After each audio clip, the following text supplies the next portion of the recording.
Hello students, previous lecture अंदर स्वाध्यायना 5 दाखलाओ आपणे गण्या बराबर। उदाहरणना 2 बाकी हता अने स्वाध्यायना 5 दाखलाओ गण्या। स्वाध्यायनी अंदर आगळ थोड़ा हजू 5 के 6 दाखलाओ बाकी छे, आज जोई लीए એટલે चेप्टरनुं स्वाध्याय पण समाप्त थई जाय। जो चालो तमारी टेक्स्ट बुकनी अंदर दाखला नंबर 6 स्वाध्यायमां छठ्ठा दाखलानी रकममां आपणने शुं कीधुं छे, दरेक 9 पाइकोफेराडे केपेसिटन्स धरावता 3 केपेसिटर श्रेणीमां जोड़ेला छे। चालो आपणी पासे 3 केपेसिटर छे, दरेकनुं केपेसिटन्स 9 pf अने शेमां जोड़ेला छे श्रेणीमां, शेमां जोड़ेला छे श्रेणीमां। चालो श्रेणीमां जोड़ेला छे तो आ संयोजननुं कुल केपेसिटन्स केटलुं। चालो तो आपणे पूछ्युं श्रेणी जोडाण होवाथी संयोजननुं कुल एटले के समतुल्य केपेसिटन्स पूछ्युं छे। पहेला बोलो श्रेणी जोडाणना समतुल्य केपेसिटन्सनुं सूत्र 1/C1 + 1/C2 + 1/C3। चालो सादरूप जोजो 1/C, C1 9, C2 9 અને C3 9, 1/9 + 1/9 + 1/9 3/9 અને C એટલે વ્યસ્ત કરી દઈએ તો 9/3 = 3 પાઇકોફેરાડે। સંયોજનનું કુલ કેપેસિટન્સ સમતુલ્ય કેપેસિટન્સ 3 પાઇકોફેરાડે બરાબર।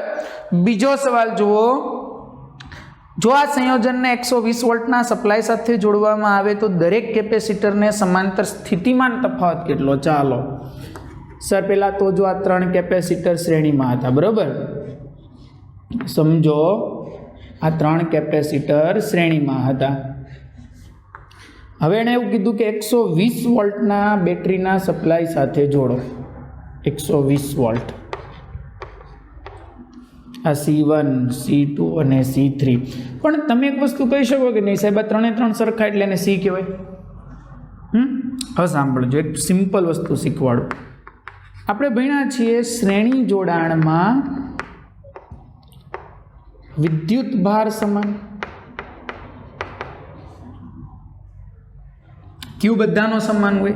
तेमज अहीं जुओ तमे जेटलुं C1 छे एटलुं ज C2 ने एटलुं ज C3।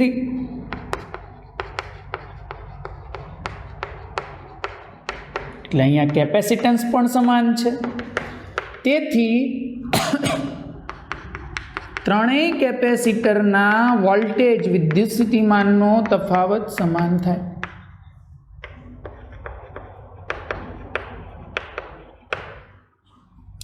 ત્રણેયનો ક્યુ સમાન છે, ત્રણેયનું કેપેસિટન્સ સમાન છે તો એના વોલ્ટેજ સમાન થાય, કારણ કે V બરાબર, ચાલો Q બરાબર CV, V બરાબર Q/C। રેડી, કારણ કે V બરાબર Q/C, Q સમાન છે, C સમાન છે તો વોલ્ટેજ સમાન થવાના। એટલે સર એનો મતલબ મને એટલી ખબર પડી ગઈ કે જેટલું V1 એટલું જ V2 એટલું જ V3। એને કોઈ નામ આપી દો V ડેશ। રેડી, હવે ચાલો જાણી લઈએ પેલા V1 V2 V3 એટલે V ડેશ કેટલું થશે। પણ તમને એટલી તો ખબર જ છે કે સાહેબ શ્રેણી જોડાણમાં વોલ્ટેજનો સરવાળો થશે, તો આપણે લખી શકીએ કે અહીં બેટરીના વોલ્ટેજ V બરાબર V1 + V2 + V3, ત્રણેના વોલ્ટેજ સરખા છે એટલે આવું લખાય V dash + V dash + V dash. ચાલો બેટરીના વોલ્ટ છે 120, V dash + V dash + V dash = 3 V dash. That's why V dash બરાબર 120/3 એટલે 40 વોલ્ટ। તો સાહેબ આ ત્રણે કેપેસિટરના વિદ્યુત સ્થિતિમાનનો તફાવત 40 વોલ્ટ થશે। સમજો ફરીથી, શ્રેણી જોડાણ છે એટલે સર ત્રણેયનો ક્યુ સરખો હોય। બીજું, ત્રણેયના કેપેસિટન્સ સરખા છે એટલે ત્રણેયને સરખા વોલ્ટેજ મળશે। જેટલો આને મળે એટલો જ આને મળશે, એટલો જ આને મળશે। શ્રેણી જોડાણમાં વોલ્ટેજનો સરવાળો હોય તો હું ત્રણેના વોલ્ટેજનો સરવાળો કરું 120 વોલ્ટ થાય, પણ ત્રણેયના વોલ્ટેજ સરખા એટલે 3 V ડેશ, તો V ડેશ થઈ ગયો 40 વોલ્ટ। એટલે સર ત્રણેય પાસે 40 વોલ્ટ વિદ્યુત સ્થિતિમાનનો તફાવત જોવા મળે। ક્લિયર દાખલો? પહેલું સમતુલ્ય કેપેસિટન્સ પૂછ્યું અને બીજું ત્રણેયના વોલ્ટેજ પૂછ્યા છે। ચાલો નેક્સ્ટ સ્વાધ્યાયની અંદર 2.7 સાતમો દાખલો જુઓ। ચાલો 7મા દાખલાની રકમમાં આપણને શું કીધું? 2 પાઇકોફેરાડે, 3 પાઇકોફેરાડે અને 4 પાઇકોફેરાડે કેપેસિટન્સ. ચાલો એકનું 2pf, બીજાનું 3pf અને ત્રીજાનું 4pf. રેડી?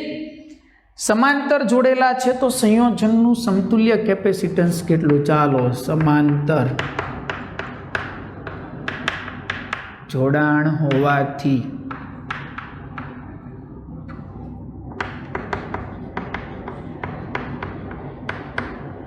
બોલો C1 + C2 + C3 2 + 3 + 4 5 ને 4 9. તો સાહેબ એનું સમતુલ્ય કેપેસિટન્સ થઈ ગયું 9pf. બીજો સવાલ, જો સંયોજનને 100 વોલ્ટના સપ્લાય સાથે જોડવામાં આવે તો દરેક પરનો વિદ્યુત ભાર શોધો. ચાલો વોલ્ટેજ આપ્યા છે 100 વોલ્ટ. હવે અહીંયા તમને ખબર છે સમાંતર જોડાણ હોવાથી ત્રણેયને વોલ્ટેજ 100 જ મળશે. જેટલો V1 એટલો જ V2 ને એટલો જ V3. ત્રણેયને વોલ્ટેજ કેવા મળશે? સમાન મળશે.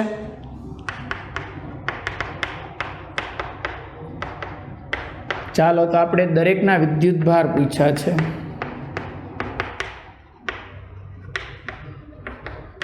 ચાલો વિદ્યુત ભાર બોલો. પહેલાનો વિદ્યુત ભાર Q = C1 V1, C1 2pf, V1 છે 10^2 100 વોલ્ટ. આ -10 થઈ ગઈ. Q2 C2 × V2. ચાલો C2 છે 3pf ને V2 છે 100 વોલ્ટ. તો 3 × 10⁻10 કુલમ. ત્રીજું Q3 = C3 × V3. C3 કેટલું? 4. વોલ્ટેજ 10^2. પહેલું પૂછ્યું તું સમતુલ્ય કેપેસિટન્સ સમાંતર છે એટલે ત્રણેયનો સરવાળો થશે. સૂત્ર આપણે ભણેલા છીએ. પછી ત્રણેય સમાંતરમાં છે એટલે સર જેટલા બેટરીના વોલ્ટ હશે એટલા જ ત્રણેયને મળશે. સમાંતરમાં વોલ્ટેજ સરખા હતા. દરેક પરનો વિદ્યુત ભાર પૂછ્યો છે તો Q = CV સૂત્ર લઈ લઈએ, વેલ્યુ મૂકી દઈએ તો દરેકનો વિદ્યુત ભાર પણ મળી જાય. ખબર પડી દાખલાની અંદર? રેડી? એટલે પહેલું સમતુલ્ય કેપેસિટન્સ શોધવાનું હતું અને બીજું પૂછ્યું હતું દરેકનો વિદ્યુત ભાર. ચાલો આગળ જુઓ. સ્વાધ્યાયની અંદર દાખલા નંબર 2.8. સ્વાધ્યાયની અંદર દાખલા નંબર 2.8 બહુ મસ્ત ઇઝી અને નાના નાના દાખલાઓ છે. કોન્સેપ્ટ ખબર હોવા જોઈએ. 2.8માં જુઓ શરત શું પૂછી છે એને? બે પ્લેટો વચ્ચે હવા હોય તેવા સમાંતર પ્લેટ કેપેસિટરમાં દરેક પ્લેટનું ક્ષેત્રફળ 6 × 10⁻³ મીટર સ્ક્વેર. ચાલો એટલે માધ્યમ છે અત્યારે હવા. 6 × 10⁻³ મીટર સ્ક્વેર ક્ષેત્રફળ. આગળ બે પ્લેટો વચ્ચેનું અંતર 3 મિલીમીટર. 3 મિલીમીટર. આગળ આ કેપેસિટરનું કેપેસિટન્સ ગણો. ચાલો અત્યારે પહેલા કેપેસિટન્સ ગણો. હવાનું માધ્યમ છે. બોલો સૂત્ર ε0A/d. સિમ્પલ ને શોર્ટ સૂત્ર છે. સાદુરૂપ 8.85 10⁻12 6 × 10⁻³ 3 × 10⁻³ -3 ગયા. 3 દુ 6 8.85 × 2 8.85 × 2 એટલે એપ્રોક્સિમેટ 17.7. રેડી? ગુણ્યા 10⁻12 એટલે હું લખું એપ્રોક્સિમેટ 18 pf. તમે 17.7 pf લખો તો મને કોઈ પ્રોબ્લેમ નથી, લખાય. ε0 8.85 10⁻12 ક્ષેત્રફળ આપ્યું છે ને અંતર આપ્યું છે. સાદું રૂપ આપો આટલા pf. કેપેસિટન્સ પૂછ્યું છે. આગળ વધો. જો આ કેપેસિટરને 100 વોલ્ટના સપ્લાય સાથે જોડવામાં આવે. અચ્છા સાહેબ, હવે આ કેપેસિટરને તમારે વોલ્ટેજ આપવાનો છે 100 વોલ્ટ.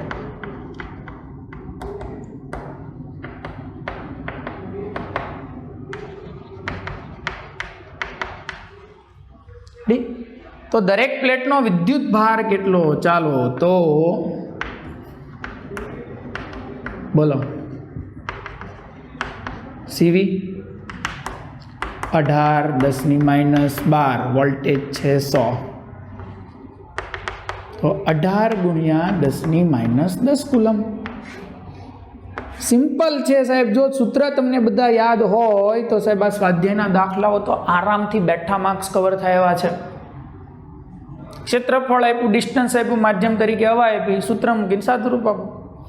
બેટરીના વોલ્ટેજ આપી દીધા, 100 વોલ્ટની બેટરી જોડો છો, વિદ્યુત ભાર પૂછો, Q = CV લગાડો, વિદ્યુત ભાર એ મળી ગયો. ક્લિયર? 9મો જુઓ. બહુ મસ્ત નાના નાના દાખલાઓ છે. ચાલો 9માં રકમ આજ લેવાની છે 2.8ની જુઓ. સ્વાધ્યાય 2.8માં આપેલા કેપેસિટરમાં 3 mm જાડાઈની માઇકાની પ્લેટ.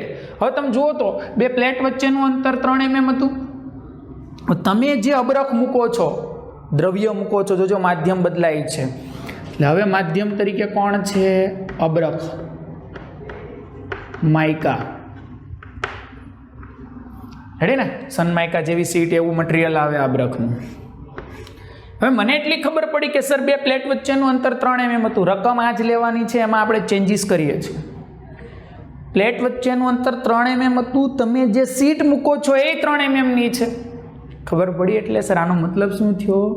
કેપેસિટરની બે પ્લેટ વચ્ચેના આખા ભાગમાં તમે માધ્યમ ભરી દીધું. આખા ભાગમાં તમે માધ્યમ ભરી દીધું. સમજાયું? ચાલો, અબરખની પ્લેટ કે જેનો ડાયલેક્ટ્રિક અચળાંક 6 છે, ચાલો 6 ડાયલેક્ટ્રિક અચળાંક ધરાવતું માધ્યમ રાખી દીધું. કેપેસિટર આ જ છે. હવે તમે માધ્યમમાં મૂકી દીધું. તો પહેલો સવાલ, કેપેસિટરની બે પ્લેટ વચ્ચે પહેલો સવાલ વોલ્ટેજ સપ્લાય જોડેલો રહે ત્યારે, અને બીજું વોલ્ટેજ સપ્લાયનું જોડાણ દૂર કર્યા બાદ દાખલ કરવામાં આવે તો દરેક કિસ્સામાં શું થાય તે સમજાવો. ચાલો પહેલા તો તમે ડાઇલેક્ટ્રિક દાખલ કરો છો. ડાઇલેક્ટ્રિક દાખલ કરતા પહેલા તો કેપેસિટન્સ કે ગણું થઈ જાય. સ્ટાર્ટિંગમાં તો એના કરતાં કે ગણું, એટલે 6 × 18, 6 × 18. કારણ કે સ્ટાર્ટિંગમાં આપણે 18 pf હતું જ્યારે માધ્યમ હવાનું હતું ત્યારે. સમજાય છે? પછી તમે માધ્યમ મૂક્યું એટલે થઈ ગયું 108 pf. રેડી ને? 8 6 48, 6 1 6 ને 4 10. કેપેસિટન્સ આટલું થઈ ગયું. તો મને એમ કહો, ચાલો હવે વિદ્યુત ભાર કેટલો થશે?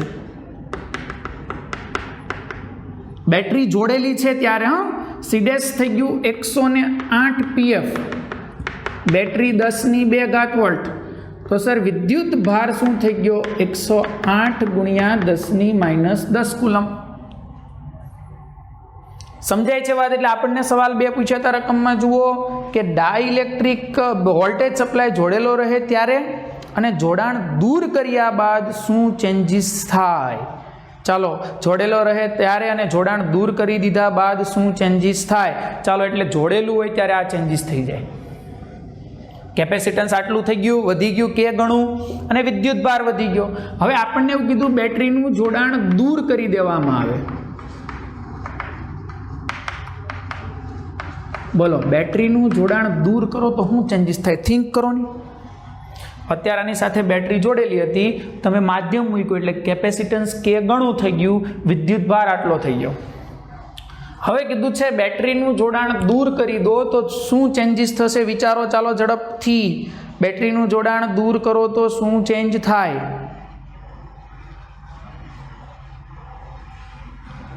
બેટરી કાઢી નાખો તો શું ચેન્જીસ થશે? સાહેબ, જો બેટરીનું જોડાણ દૂર કરશો ને તો વિદ્યુત ભાર શૂન્યાવકાશ હતું ત્યારે જેટલો હતો એટલો થઈ જશે.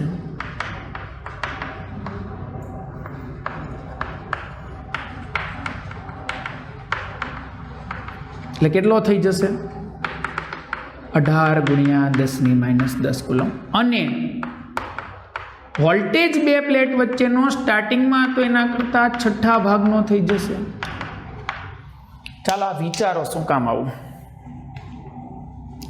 શું કામ આવું? આ થિંક તમારે કરવાનું છે. બેટરી જોડેલી છે ત્યારે કેપેસિટન્સ કે ગણું થઈ ગયું, વિદ્યુત ભાર બદલાઈ ગયો.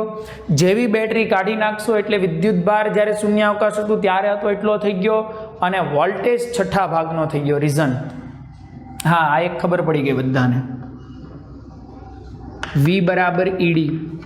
સરસ સાહેબ, આપણને ખબર ડાયલેક્ટ્રિક મૂકો એટલે ક્ષેત્ર કેમાં ભાગનું થયું? ડિસ્ટન્સ તો તમે બદલ્યું નથી. ક્ષેત્ર કેમાં ભાગનું થયું તો સર વોલ્ટેજ એ કેમાં ભાગનો થશે? એક મુદ્દો સમજાય છે? આ વોલ્ટેજ શું કામ છઠ્ઠા ભાગનો થયો? કારણ V બરાબર ED. ડિસ્ટન્સ તો બે પ્લેટ વચ્ચેનું તમે ચેન્જ નથી કર્યું ને. ક્ષેત્ર કેમાં ભાગનું થયું તો સર અલ્ટિમેટ વોલ્ટેજ એ કેમાં ભાગનો થશે? વાવ સર, વોલ્ટેજ કેમાં ભાગનો થયો તો સમજાઈ ગયું. વિદ્યુત ભાર કેમ શૂન્યાવકાશ જેટલો થઈ ગયો? વિદ્યુત ભાર તમે બેટરી કાઢી તો વિદ્યુત ભાર કેમ ચેન્જ થઈ ગયો? રીઝન સાંભળો સાહેબ. જેવો ડાયલેક્ટ્રિક મૂકશો ને એટલે ડાયલેક્ટ્રિકનું પોલરાઇઝેશન બેટરીના લીધે થશે. કારણ કે બેટરીનું ક્ષેત્ર હોય એના લીધે જ આ પ્લેટો ધન અને ઋણ બની હોય, અને આ ધન અને ઋણ બની હોય એના લીધે જ આનું પોલરાઇઝેશન થયું હોય. જેવી બેટરી કાઢી નાખશો ને એટલે શું થશે ખબર સાહેબ? જે આ પોલરાઇઝેશન થયું ને આના લીધે જે કેપેસિટી વધી હતી ને, હવે તમે બેટરી કાઢી નાખશો ને તો સાહેબ કેપેસિટી પાછી મૂળ જેટલી થઈ જશે.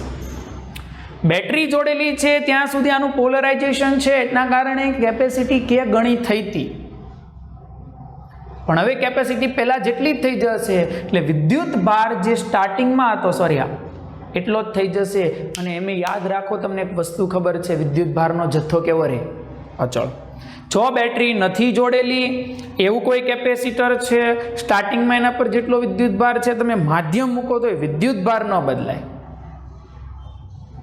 હા, બેટરી જોડી દેશો તો બદલાશે. ક્લિયર? એટલે આ મુદ્દો જરાક ધ્યાન રાખજો. બેટરી જોડેલી હોય ત્યારે, બેટરીનું જોડાણ દૂર કરો ત્યારે કન્ડિશન શું થાય? ક્લિયર? ચાલો પહેલા 4 દાખલાઓ ઝડપથી લખી દો. વિડીયોને પોઝ કરો. 4 દાખલા વ્યવસ્થિત ઉતારો, પછી 2 બાકી છે, આપણે ચલાવીએ.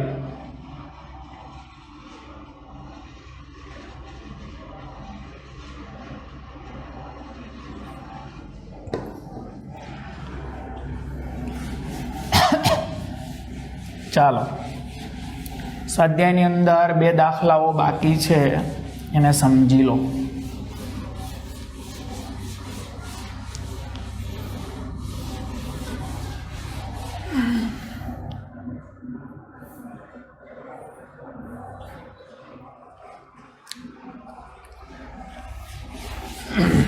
બે 2.10 અને 2.11.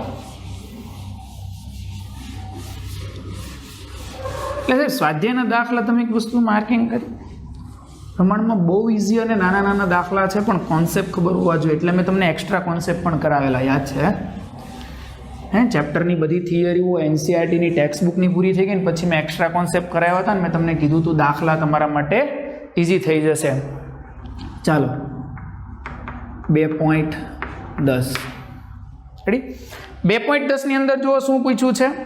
12 pf નું એક કેપેસિટર, ચાલો કેપેસિટન્સ છે 12 pf રેડી. કેપેસિટન્સ ધરાવતું એક કેપેસિટર 50 વોલ્ટની બેટરી સાથે જોડેલું છે. બેટરીના વોલ્ટ છે 50. સવાલ પૂછ્યો છે તો કેટલી વિદ્યુત ઉર્જા સંગ્રહ પામે? સિમ્પલ ઇક્વેશન, કેપેસિટરમાં સંગ્રહ પામતી ઉર્જા, પહેલા ઉર્જાના 3 સૂત્ર હતા, પણ આપણી પાસે કઈ કઈ રાશિ છે? C અને V. તો 1/cv², 1/12 × 10⁻12, 50નો વર્ગ 2500. કેલ્ક્યુલેટર લઈને બેસવાનું કીધું છે, સાદુરૂપ જાતે આપજો. બરાબર? લો, કેપેસિટરમાં આટલી ઉર્જા સંગ્રહ પામશે. સાહેબ આવા દાખલા VSQમાં પૂછાય. 3 માર્કમાં આવા દાખલાની અપેક્ષા રાખવી નહીં. ચાલો, સ્વાધ્યાયની અંદર છેલ્લો દાખલો જોઈ લો. 2.11 600 pf નું એક કેપેસિટર. ચાલો, 600 pf નું એક કેપેસિટર 200 વોલ્ટના સપ્લાય વડે વિદ્યુત ભારિત કરેલું છે. આગળ હવે તેનું સપ્લાય સાથેનું જોડાણ દૂર કરવામાં આવે ને બીજા વિદ્યુત ભાર ન હોય તેવા 600 pfના કેપેસિટર સાથે જોડવામાં આવે. વાહ, બીજા સાથે જોડો જેના પર વિદ્યુત ભાર નથી, એટલે અત્યારનો વિદ્યુત સ્થિતિમાનનો તફાવત નથી. પહેલાં તમે 600 pfનું કેપેસિટર લીધું, એના વોલ્ટેજ 200 વોલ્ટ હતા. હવે તમે બેટરીનું આ જોડાણ દૂર કરી દીધું, એની સાથે બીજું કેપેસિટર જોડો છો સેમ કેપેસિટન્સનું, પણ એના પર વિદ્યુત ભાર નથી એટલે વોલ્ટેજ 0 છે. તો સવાલ શું પૂછ્યો છે? પ્રક્રિયામાં કેટલી ઉર્જા ગુમાવાઈ હશે? સિમ્પલ યાદ કરો, એક ટોપિક મસ્ત મેં કરાવેલો. જ્યારે બે કેપેસિટરને એકબીજા સાથે વાયરની મદદથી જોડવામાં આવે ત્યારે પ્રક્રિયામાં ગુમાવાતી ઉર્જા 1/C1 C2 છેદમાં C1 plus C2 V1 minus V2 વર્ગ. યાદ હોવું જોઈએ. આખું સાબિત કરી દીધું છે. સાબિતી ન ખબર હોય તો આપણી થિયરીનો છેલ્લો લેક્ચર જોઈ લો. થિયરીના છેલ્લા લેક્ચરમાં મેં આખું સૂત્ર સાબિત કરાવ્યું છે. રેડી? રકમની અંદર ફરીથી એક વખત જોઈ લો. આ 4 કન્ડિશનો તમને આપી છે. સ્ટાર્ટિંગમાં કીધું હતું 600 pfનું કેપેસિટર 200 વોલ્ટ સપ્લાય વડે વિદ્યુત ભારિત કર્યું, સપ્લાય કાઢ લીધો, પાછું 600 વાળું બીજું જોડ્યું જે વિદ્યુત ભાર નથી, તો ગુમાવેલી ઉર્જા સૂત્રની સાબિતી મેં વિડીયોમાં આપેલી છે, પ્રીવિયસ લેક્ચરમાં જોઈ લેજો. તો 1/2 ચાલો C1 ઇન્ટુ C2 600 ગુણ્યા 600 છેદમાં 600 પ્લસ 600 V1 માઇનસ V2 વર્ગ 200 માઇનસ 0 વર્ગ 1/2 600 પ્લસ 600 એટલે 1200, 600 ભાગ્યા 2 થઈ ગયા ને 1200, અને આ 300, પણ એ 300 pf છે. pf એટલે 10 ની -12, 200 વર્ગ 2 વર્ગ 4, 2 0 4 0 થશે એટલે 10 ની 4 ઘાત. ક્લિયર? સાદુરૂપ જુઓ, 2 દુ 4 એટલે 2, 3 દુ 6, 2 0 આમાં જતા રહે એટલે 6, -12 પ્લસ 6. સિમ્પલ ને શોર્ટકટ દાખલો થઈ જાય જો તમને પેલું સૂત્ર યાદ હોય તો. 3 સ્ટેપમાં પૂરો. અધરવાઇઝ તમારે પછી આની બહુ લાંબી રીત કરવી પડે. જો સૂત્ર યાદ ના આવે તો મેં જે સાબિત કરાવી હતી એ પહેલાં કોમન વોલ્ટેજ શોધવો પડે, પહેલાં સિંગલ કેપેસિટરની ઉર્જા શોધવી પડે, પછી તમારે એની બાદબાકી લેવી પડે, તો એ ઉર્જાનો ફેરફાર આટલો મળી જાય. ક્લિયર? રેડી? તો મિત્રો આ સાથે આપણું ચેપ્ટર નંબર 2નું સ્વાધ્યાય અહીંયા સમાપ્ત. વધારાનું સ્વાધ્યાય મેં તમને કીધું એમ જ્યારે આપણા રેગ્યુલર ક્લાસીસ શરૂ થાય અને જરૂરિયાત જણાય તો આપણે વધારાનું સ્વાધ્યાય ત્યારે ગણીશું. રેડી? આ સાથે અહીંયા ચેપ્ટર નંબર 2 સમાપ્ત થઈ ગયું. દાખલા બંને ઉતારી લો. આ ચેપ્ટર નંબર 2 સમાપ્ત. ઇલેક્ટ્રોસ્ટેટિક્સ પૂરું. નેક્સ્ટ લેક્ચરથી આપણે ચેપ્ટર નંબર 3 પ્રવાહ વિદ્યુત ભણવાના છીએ. ઓકે, ચાલો આટલું પહેલાં ઝડપથી ઉતારી દો. Thank you.